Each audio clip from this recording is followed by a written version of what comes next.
جہیز نے کتنے غریب والدین کو زہر کا پیالہ پینے پر مجبور کر دیا. اسی جہیز نے کتنے معصوم کلیوں کو نظر آتش کر دیا. اسی جہیز نے کتنے ایسے گھر ہیں جو بسنے سے قبل ہی اجاڑ دیے. اسی جہیز نے کتنی ایسی لڑکیوں کو پھانسی کے پھندوں کو چومنے پر مجبور کر دیا جن لڑکیوں کا یہ خواب تھا, جن لڑکیوں کا یہ سپنا تھا کہ ان کی شادی ہو اور ان کا بھی شوہر ہو, وہ بھی ایک خوشحال زندگی گزارے, لیکن اسی جہیز نے ان کی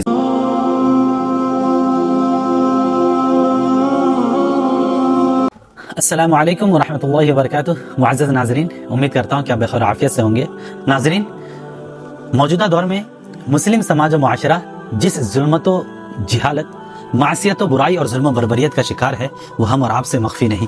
موجودہ دور میں مسلمان قوم معاشی, معاشرتی اور دینی نقطہ نظر سے زمانہ جاہلیت سے کچھ کم پیچھے دکھائی نہیں دیتی. آج مسلمانوں نے جاہلانہ رسم و رواج کو اپنا لیا ہے, بے غیرتی و بے حیائی کو اپنا لیا ہے. ایسے جاہلانہ رسم و رواج کو اپنے اندر وہ پنپا رہے ہیں ان کا ہم اندازہ بھی نہیں لگا سکتے. آج مسلمانوں نے طرح طرح کے رسومات کو اپنا لیا ہے. انہی رسم و رواج میں سے ایک بہت ہی قبیح اور بہت ہی بری اور ایک لعنت ایک جہیز ہے جو کہ آج ہمارے سماج و معاشرے میں کینسر کی طرح پھیلتا جا رہا ہے. ناظرین, آج کے اس ویڈیو میں اسی جہیز کے تعلق سے ہم جاننے کی کوشش کریں گے کہ کیا شریعت اسلامیہ نے جہیز کی اجازت دی ہے یا اس کی اجازت نہیں ہے, اور اس کے کیا کیا منفی اثرات ہمارے سماج و معاشرے میں مرتب ہو رہے ہیں. اسی سلسلے میں آج کے اس ویڈیو میں ہم گفتگو کریں گے. ناظرین, آج کوئی بھی شادی بیاہ ہو, چاہے وہ امیر کا ہو یا غریب کا ہو, عالم کا ہو یا جاہل کا ہو, بڑے خاندان والے کا ہو یا چھوٹے خاندان والے کا ہو, ہر شادی بیاہ میں یہ رسم جہیز ایک کینسر کی بیماری اختیار کر چکی ہے, اور ہر شادی بیاہ میں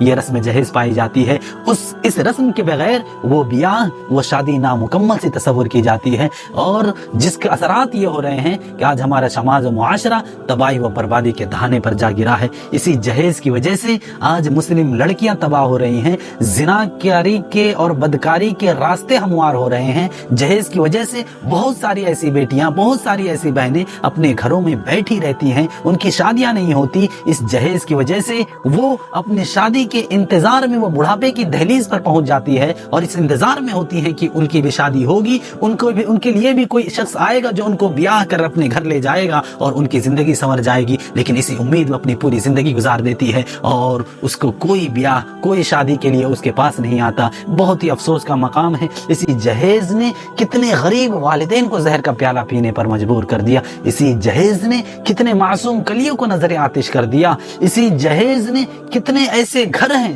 جو بسنے سے قبل ہی اجاڑ دیے. اسی جہیز نے کتنی ایسی لڑکیوں کو پھانسی کے پھندوں کو چومنے پر مجبور کر دیا جن لڑکیوں کا یہ خواب تھا, جن لڑکیوں کا یہ سپنا تھا کہ ان کی شادی ہو اور ان کا بھی شوہر ہو, وہ بھی ایک خوشحال زندگی گزارے. لیکن اسی جہیز نے ان کی زندگی کو تباہ و برباد کر دیا. آپ روزانہ ریڈیو, اخبارات, ٹیلی ویژن میں آپ جو ہے نیوز وغیرہ سنتے ہوں گے. ہر دن کے نیوز میں یہ خبر اور یہ ہیڈ لائن ضرور ہوتی ہے کہ فلاں بیٹی نے خودکشی کر لی, فلاں بیٹی نے, فلاں بہن نے جو ہے جہیز نہ لینے کی وجہ سے, جہیز نہ دینے کی وجہ سے سسرال والوں نے ان کو بہت مارا اور ان کو تباہ و برباد کر کے رکھ دیا اور ان کو آگ میں جلا دیا. طرح طرح کی آپ خبریں سنتے ہوں گے ناظرین. لیکن یہ جہیز کس قدر تباہی مچا رہی ہے ہمارے سماج و معاشرے میں ہم دیکھ رہے ہیں. اس کے باوجود بھی اس رسم جہیز کے خاتمے کی ہم کوشش نہیں کرتے ہیں. آخر ہونا تو یہ چاہیے کہ ہم شروعات اپنی طے کریں کہ آج ہمارے یہاں سے اس کا خاتمہ ہونا چاہیے. لیکن افسوس تو اس وقت ہوتا ہے, اور بہت افسوس ہوتا ہے, دل جو ہے کرب و الم سے جو ہے بالکل بھر جاتا ہے جب ہم ایسے لوگوں کو اس قبیح فعل میں مبتلا دیکھتے ہیں جو کہ اپنے آپ کو علماء گردانتے ہیں, جو کہ اپنے آپ کو عالم کہتے ہیں, اور جب ان سے سوال کیا جاتا ہے تو وہ چوری پر سینہ زوری کرتے ہوئے بڑی ڈھٹائی کے ساتھ کہہ دیتے ہیں کہ ارے میرے سسر نے مجھ جیسا پڑھا لکھا داماد پا کر کے مجھے تو تحفے میں اور مجھے انعامات سے نوازا, مجھے تو ایسے ہی میرے سسر نے دے دیا ہے, یہ جہیز تھوڑی ہے. ارے حیا سر پیٹتی ہے, عصمتیں فریاد کرتی ہیں. ایسے لوگوں کو یاد رکھنا چاہیے اللہ کی لاٹھی میں آواز نہیں ہوتی ہے. اور بہت سے کم عقل اور کج فہم لوگ اس رسم کو جو ہے اپنا کر کے یہ دلیل پیش کرتے ہیں کہ یہ تو آپ صلی اللہ علیہ وسلم کی سنت ہے, آپ صلی اللہ علیہ وسلم نے حضرت فاطمہ رضی اللہ عنہا کو جہیز دیا تھا. رے عقل کے مارو, تم نے کبھی حدیث پر غور ہی نہیں کیا, تم نے حدیث کو ڈھنگ سے سنا نہیں, تم نے حدیث کو ڈھنگ سے پڑھا نہیں, تم نے حدیث کو ڈھنگ سے سمجھنے کی کوشش نہیں کی, جس کا نتیجہ تمہارا یہ نظر آ رہا ہے کہ تم اس حدیث کو اپنی غلط دلیل اور بنیاد بنا کر کے تم غلط رسم و رواج کی طرف تم جا رہے ہو۔ آئیے میں آپ کو وہ حدیث سناتا ہوں، اصل میں وہ حدیث کیا ہے اور آپ کیا پیش کرتے ہیں۔ حضرت عباس رضی اللہ عنہما یہ راوی حدیث ہیں، وہ بیان کرتے ہیں کہ حضرت علی رضی اللہ عنہ نے فرمایا کہ میں نے جو ہے حضرت فاطمہ رضی اللہ عنہا سے شادی کی تو آپ صلی اللہ علیہ وسلم نے مجھے کہا کہ فاطمہ کو کچھ دو۔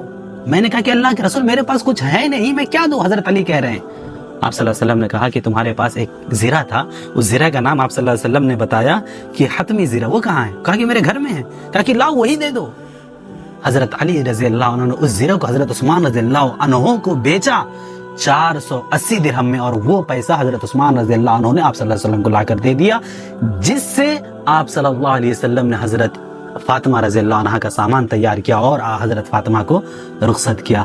یہ ہے حدیث، اور اسی کو آج بنیاد بنا کر کے اور اس کا غلط استعمال کر کے لوگ یہ بیان کرتے ہیں کہ آپ صلی اللہ علیہ وسلم نے حضرت فاطمہ کو جہیز دیا تھا۔ یہ حدیث آپ کو پڑھنی چاہیے۔ یہ حدیث سنن نسائی کی حدیث ہے، حدیث نمبر 3377 اور 78 ہے یہ، اور سنن ابی داؤد میں بھی یہ حدیث موجود ہے۔ یہ حدیث صحیح ہے، اس کو حسن بھی قرار دیا گیا ہے۔ تو اس حدیث پہ ہمیں غور کرنی چاہیے کہ آخر اس حدیث میں ہمیں بتایا کیا گیا ہے اور ہم کیا عمل کر رہے ہیں۔ تو میرے بھائیو، یہ بہت ہی قبیح اور برا فعل ہے جس کا شریعت اسلامیہ میں کوئی بھی، جس کی شریعت اسلامیہ جس کی قطعاً اجازت نہیں دیتا، اور شریعت اسلامیہ میں جس کی کوئی جگہ نہیں ہے، تو اسے ہمیں بچنا چاہیے اور اس رسم و رواج کو ختم کرنے کی کوشش کرنی چاہیے، تاکہ آج جو ہماری بہنیں اور ہماری بیٹیاں جو آج شادی کو ترس رہی ہیں وہ ان کی شادی ہو پائے، اور کہیں ایسا نہ ہو کہ وہ وبال ہمارے گھر پر آ جائیں، اور ہماری بھی جب کبھی بیٹی ہو، ہماری جب کبھی بہنیں ہوں اور ہمارے گھر پر جب اس طرح کے وبال آ جائیں تو ہم اس پریشانی میں مبتلا ہو جائیں، قبل اس کے کہ ہمیں اس رواج کو ختم کرنا چاہیے اور اس رواج کے خاتمے کی کوشش کرنی چاہیے۔ اللہ رب العالمین سے دعا ہے کہ اے بار الہ تو ہم تمام مسلمانوں کو اس قبیح فعل سے بچا، اور جو ہماری مسلم بہنیں اور بیٹیاں جو اس قبیح فعل کی وجہ سے گھروں پر بیٹھی ہوئی ہیں، ان کی شادیاں نہیں ہوئی رہی، اللہ تعالیٰ تو ان کے مسائل کو آسان فرما اور اس برائی کے خاتمے کی توفیق دے تمام لوگوں کو، آمین۔ والسلام علیکم ورحمۃ اللہ وبرکاتہ۔